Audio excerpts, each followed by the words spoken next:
जून 4 जूनमध्ये Indian express आणि the हिंदूमध्ये एवढे आर्टिकल्स आले होते. त्यातील आपण मालव्यानगर साऊथ दिल्लीला ज्या हॉटेलमध्ये आग लागली त्या आर्टिकल पाहूया, जे की इंडियन एक्सप्रेसच्या द आयडियाज पेजमध्ये आणि द एडिटोरियल पेजमध्ये मेन्शन केलेलं होतं. तर बघा काय झालं एक्झॅक्टली, त्या हॉटेलला आग लागून 21 जणांचा मृत्यू झाला.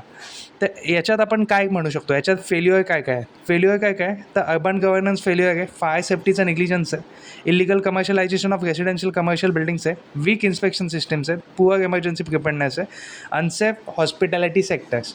आता हे सगळे फेल्युअर्स आहेत, हे सगळे फेल्युअर्स आहेत, पण त्याच्यात एक इथिकल अँगल येतो. इथिकल अँगल कसा बघा, इथिकल अँगल असा की या तीन स्टेक होल्डर्स येतात. एक बिझनेस ओनर आहे, एक स्टेट आहे आणि एक सिटीजन आहे. आता बिझनेस ओनरचा इथिकल अँगल काय, बिझनेस ओनर काय करणार की त्याचा प्रॉफिट जेवढं जास्त मिळेल ते बघणार.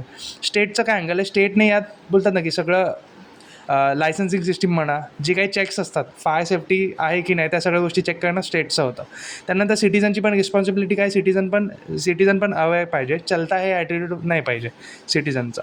ओके, या सगळ्या गोष्टी याच्यामध्ये आहेत. आता कन्क्ल्युजनमध्ये आपण काय लिहू शकतो, यात कन्क्ल्युजनमध्ये आपण हेच लिहू शकतो की बाबा जे काय ते स्टेट्सला याच्यामध्ये लायसन्सिंग सिस्टीम म्हणा किंवा जे प्रिपेअर्डनेस असतो सिटीजन्सच्याकडून त्या सगळ्या गोष्टी तुम्हाला द्याव्या लागतील. ओके, ठीक आहे. आता याच्याशी रिलेटेड मेन्सचा क्वेश्चन आहे, तो पण तुम्ही एकदा ट्राय करा. तुम्ही या प्लॅटफॉर्मवरती येऊन तुम्ही ट्राय करा.